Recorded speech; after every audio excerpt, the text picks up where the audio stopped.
ሰው ምን አስተማረኝ መሰላችሁ?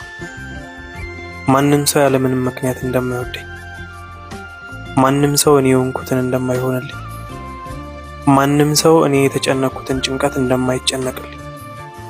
በጣም የጸጸተኝን ደግሞ ልንገራችሁ። እስከዛሬ ያለ ምንም ምክንያት የሚወደኝን አለማወቄ፣ የሆንኩትንና ያለሁበትን ጭንቀት ለማን መናገር እንደነበረብኝ መርሳቴ። ብዙዎቻችሁ በእንደዚህ አይነት ስሜት ውስጥ ያላችሁ ይመስለኛል። ትልቁ ስህተታችን ምን መሰላችሁ?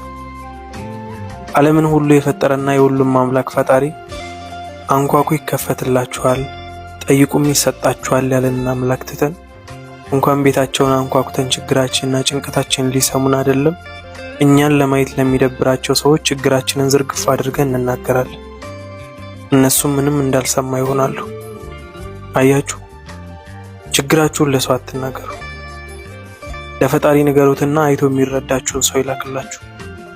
አመሰግናለሁ።